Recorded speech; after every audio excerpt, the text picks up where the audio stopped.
Hi, afternoon. How are you? I hope I find you well. I hope you're having a good time, whatever you're up to. My name's Luke, as I have pointed out to you before, as you may or may not know. Excuse me while I'm just clicking through my phone here to check this is coming out live. It's always a bit of a strange one, this first couple of minutes, because I don't quite know whether it's all on or whether I'm talking to myself, which is fine. I talk to myself quite frequently. I don't mind doing that necessarily. But I wanted to jump on and do a live stream with you today for a couple of reasons, actually. I haven't done one for a little while since I released my book, Berlin, third one in the Leo Keane series. And I really enjoyed doing that. I really enjoyed getting sort of in the habit of doing the Facebook Lives with you. I did one every day for the launch week. And I thought it'd be quite a nice thing, quite a good idea, just to jump on once a week and talk you through the things I'm doing, share some of the stuff I'm thinking about, and a couple of questions that I've got going on in relation to my writing and those sorts of things. I'm going to do them for the next couple of weeks whilst I can commit to it at this time, Wednesday afternoon at 5 o'clock. I did put a thing on my page saying when would be the best time for you, and a few people said one thing, someone else said something else, and it seemed to me that there really wasn't a great time for anyone particularly at all. So I was probably just best picking a time, going for it, and seeing what happened. Today it's all been a bit up against it though, because I've had new internet installed 2 days ago, and they've installed it, switched the old one off, and not switched the new one on yet. So I'm doing this via the hotspot on my phone. So if it works, that's amazing, isn't it? It's completely wireless, just via the 4G on my mobile. So if you can hear me, if this is going out loud and clear, impressive stuff. I'm impressed by that. And also, furthermore, we've got an absolute thunderstorm smashing it down outside. I've always thought I use thunderstorms in my writing quite a lot. You know, the rumbling thunder and the lightning and the tension in the air and all those sorts of things. It just seems to be that that's sort of come true on this broadcast today. I was also thinking of having some sort of sound effects at the start whilst I'm doing this strange talky bit to check you're all okay. I was thinking of just having like a sound effect of like some rain or something sort of natural at the start, and it turned out I didn't need to, because the weather is providing it itself. So that's good. Right, let me double check to make sure this is going out as I intend it to be. There really should be a straightforward way to do this. I always think a button that just says yes, here you go, here's your page, you're live, but it never works quite the way I think it's going to. That's Facebook for you. Yeah, there we go. I can see myself. Fantastic. Looking a bit pink actually. I look like I've caught the sun. Wouldn't think it today, would you? So I can see a couple of people watching. Brilliant to see you. If you fancy dropping me a comment, let me just navigate over to that box. There we go. Hi Alison, brilliant to see you. And I will talk to anyone if you're coming in with comments there. Right, a couple of things I wanted to talk to you about today. I'll go first of all. I want to share some of Berlin's reviews with you. I've got one particularly quite a long review. I'll just read the bits that are about, not the spoiler bits, just the bits sort of that are nice, really nice about me. I'll just read those with you. I also wanted to talk about what I'm working on at the moment, because I've got a new project I'm going on, and I wanted to ask your opinion about something.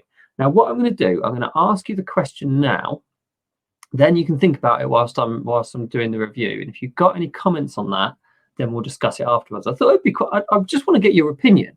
You know, you guys read my books. You guys are into the sort of books that I write, not just my books particularly, but other people's in the similar genre. What do you think? And my question is this: what do you think about books that sort of mirror or focus on the time that they are set in? Now, the last thing I want to read at the moment is a book about the things that are going on in the world right now. Hi, Ian. Thank you for joining me. It's great to see you. I hope you're well. The last thing I want to read at the moment is something about the things that are going on in the world right now. I don't think I'd write that. What do you think? I want my books to be escapist. You know, I want them to be relaxing. I want them to be fun. And although they're scary and I put my characters in some quite nasty situations, I think that's, yeah, I'd find that, I'm not sure I'd enjoy that as a reader, but I'm really interested in your opinion. If you're not watching this live, I'd still appreciate to know what you think. What do you think about books that mirror the time they're set in? I imagine in a year's time we'll have loads that are based in over the course of a few months' time, because people write quicker than that. We'll have loads that are based in the world as it is today. Is that something you would be interested in reading? If you're a reader of thrillers, particularly dystopian thrillers, this is going to be a fantastic time to get inspired, isn't it, for those sorts of stories. I mean, I don't think I as a reader, that wouldn't really be my thing. What do you think? Let me know. Have a think, put a comment in there, because I'm interested to have a little bit of a discussion, because ultimately, although I write the books I want to read as well, I want, I want your feedback. I want your comments. That's important to me too, particularly as I get more and more books going forwards, and I think about where I'm going next. I think about my writing plan for the next 6 months. I really want you guys to feature quite heavily in that. I don't want to write something that turns out you go, no, actually, it's not my thing at all. That would be silly. There'd be no point in that.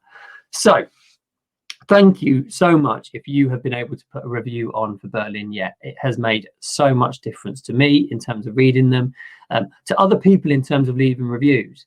I think people feel a bit self-conscious if there's only 2 or 3. They want to leave a review when there's a few more. So that's been really helpful to get me off that sort of standing start. I'm going to read this one. I'm going to read this one. Not all of it, just a part of it. I don't know who it is. They left their name was just like Amazon reviewer or something like that. But it was the detail in it that I really liked. They really went into detail. They'd obviously really thought about it. And I might do actually every Wednesday sort of a featured review.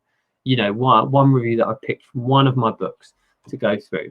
So this one says, this is the 3rd book in the Leo Keane series and the best so far. Thank you. You could probably read it as a standalone, but worth reading Kathmandu and Hong Kong first. Do you agree with that? What do you think if you've read them all? That's another thing I'm really interested in actually, because I have obviously read them all because I've written them all, and I can't really get the context around just picking out one. What do you think? Could it be read standalone? Does it matter if it isn't as well? A very different case, story, and location to the aforementioned novels. What makes Berlin a good read? Its pace, characters we meet, and the intrigue. The stakes are higher than ever when Leo and Alyssa are contacted by a desperate Charles Rolleston. His brother, Minty, a fashion designer, has tragically taken his own life in Berlin, but Charles refuses to believe it. There's a voicemail that sounds a lot like a suicide note, and there's been no contact from Minty since. However, the police haven't released the body, and the next of kin haven't been informed. This and his gut instincts tells Charles that his flamboyant brother just couldn't have taken his own life. It doesn't make any sense. Minty wasn't in any financial difficulty, business was good, and he was enjoying work and play. All of this reasoning has got Charles nowhere, and he keeps replaying the voicemail. He needs Leo and Alyssa's expertise, but will he regret knowing the truth? Luke has done it again. Following the success of his debut novel and a brilliant follow-up, he's produced a novel which is believable and distinctly different. I've come to really enjoy Luke's storytelling style because it's full of description and makes it easy to immerse myself. Just like the previous books, the author's extensive travel experience is used to build the landscape for the reader. One difference with the previous books is the marked increase in intensity, which is definitely welcomed. It isn't incredibly violent, and that isn't the aim. The output is a well-balanced story that is believable and keeps you turning the pages in anticipation to find out whether it's a mission accomplished or one that survives another day. All 3 books have been of a similar nature, but I feel this is the best so far because it reads slightly better and the balance between describing scenes and punchy action is on the money. I think the author is developing and refining his writing style as well as content. This one had more of a conspiracy element, which now and then reminded me of scenes from Homeland or 24. I'm looking forward to the next part of Leo and Luke's journey. Brilliant review. Thank you if that was you that left it when you're watching this. I do like the comparison to 24. I loved 24 actually when I was a few years ago. I never used to watch them they used to be on a Sunday. Do you remember on sort of Sunday night? I never used to watch them on Sunday. I'd wait and have them all on Sky Record, or the old Sky Plus system, and and then watch them all at once. Okay, let's have a look. I asked you a question. I can see a few comments coming in the comments. I'm going to go through those in a minute. Thank you if you've left them. I'm going to remind anyone, if you've just joined me, here is the question that I asked you at the start of this recording. Silly, I've closed the box. It was, do you like your books to echo or mirror the time in which they're set? So, or do you want them escapist? Do you want them to be about a world that's clearly different to the one that you're in at the moment? For example, I think I would struggle to read dystopian fiction right now, because there's a lot of crazy things going on. I'd find that quite difficult. I'm really getting into at the moment, reading sort of cozy mysteries, things that are a bit more heartwarming, things that are a bit easier to read, things that are going to have a bit more of a happy ending. What do you think? Just going to have a swig of my tea, and then we'll get on with some of these comments. Do you like the cup?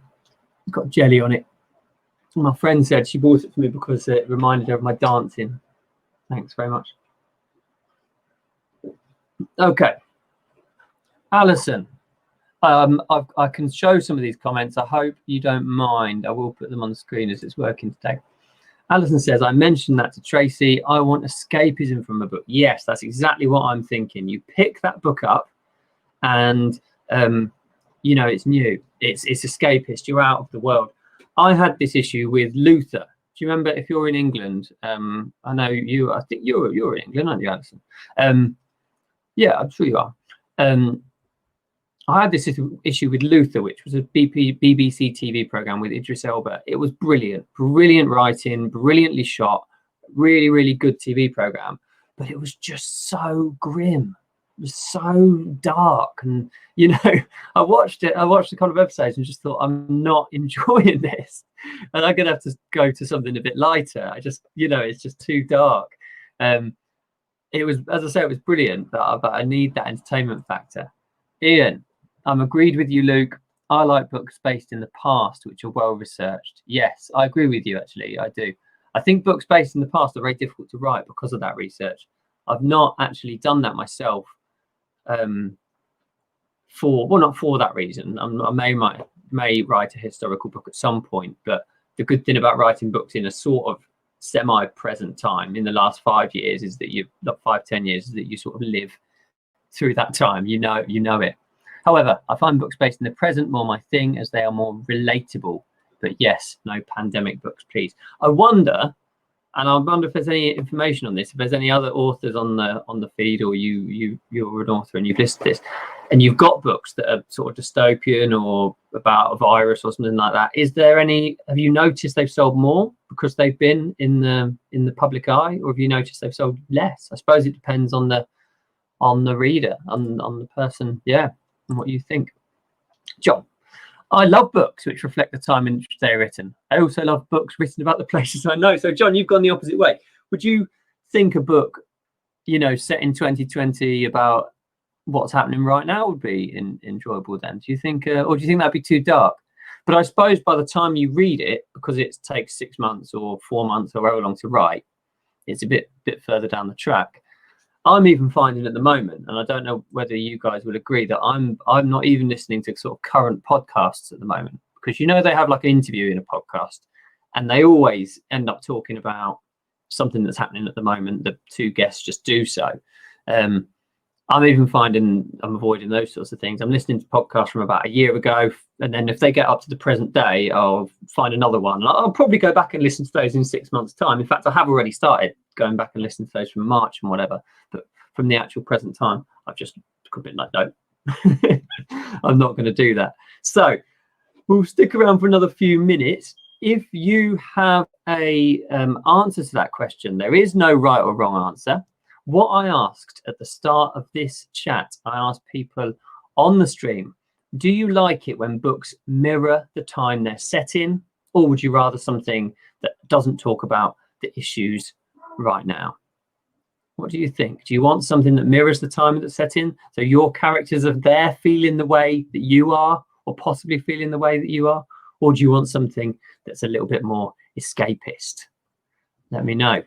Let me know. I'm really interested to hear your opinions for my own writing process, and just to have a discussion with you too. Yes, the storm is still raging outside. Can hear it thundering against the window. I don't know if you can hear it as well. So, yeah. Thank you for these comments too. It's lovely to have these conversations with you. I also want to talk to you about what I'm working on now. That's really important thing, to sort of share that with you.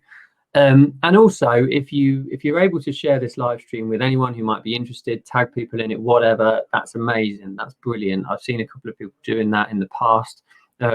I really appreciate all of that. Just introducing people to me and my work, and that's that's really valuable. I think a recommendation by a person, is probably the best thing. Actually, I think if someone says this guy, it's just the best way to find something new, isn't it? In that way.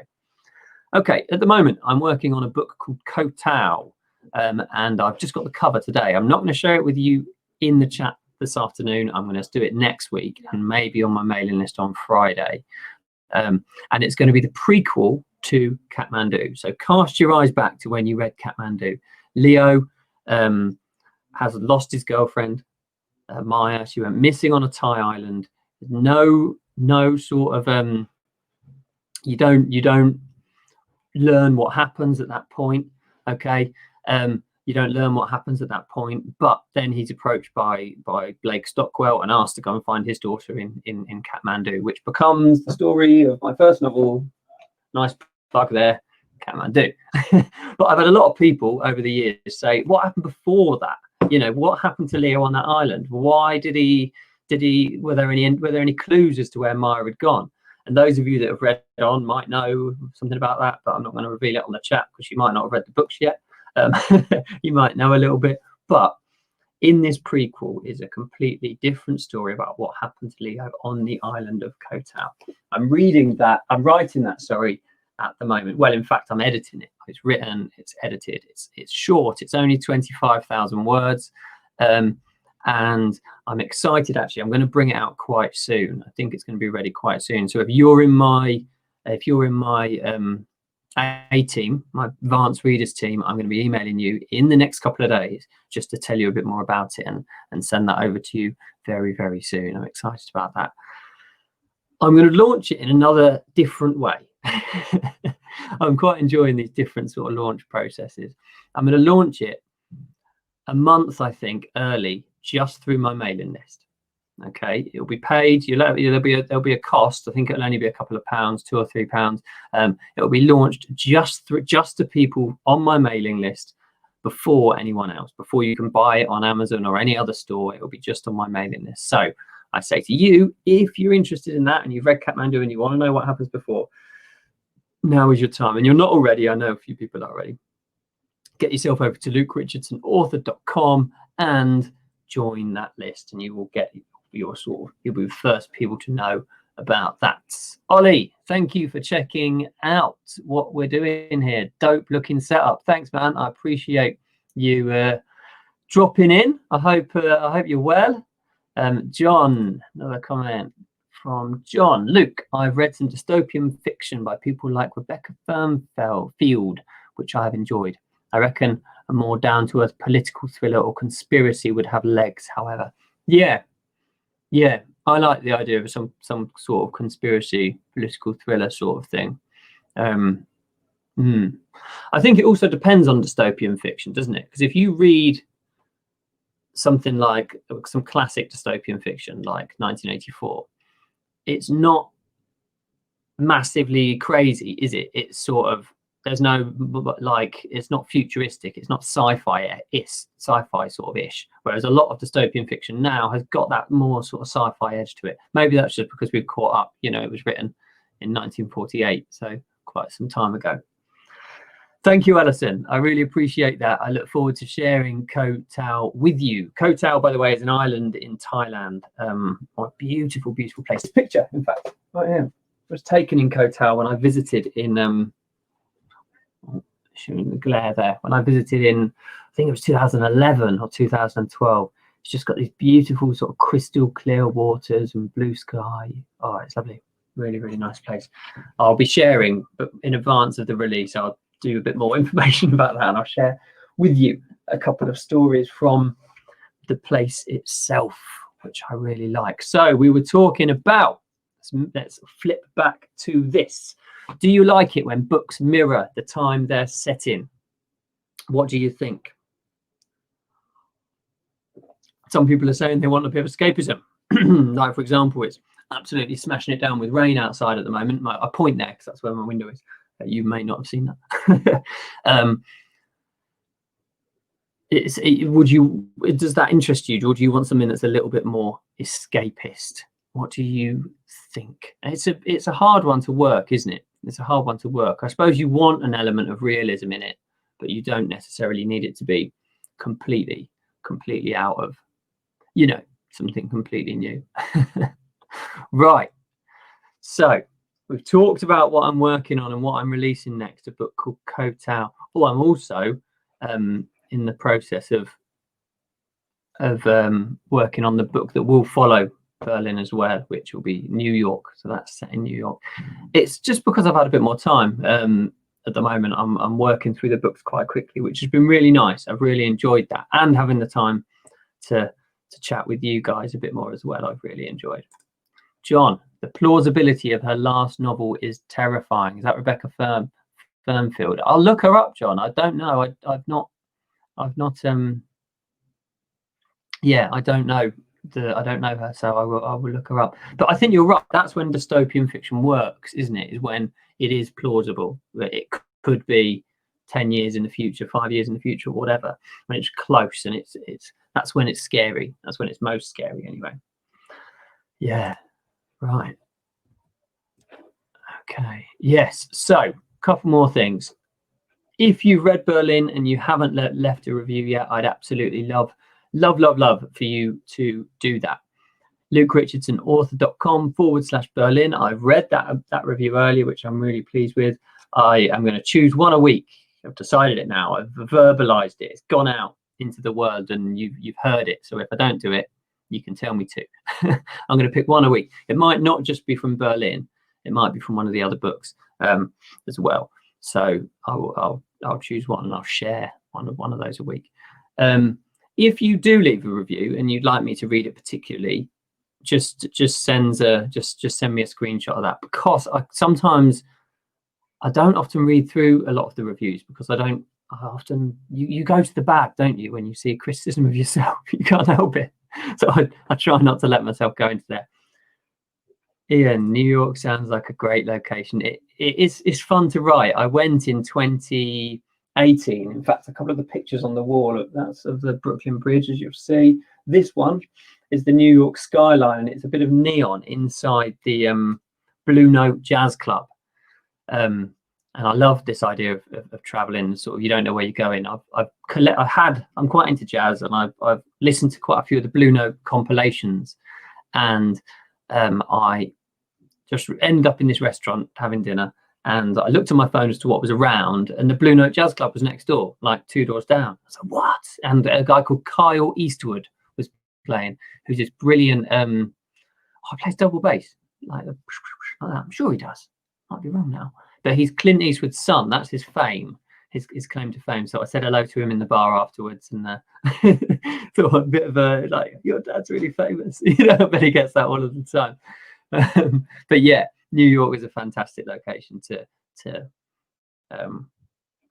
write. I really enjoyed it. For me, location is everything. I love writing places that I've been and bringing them alive in my books.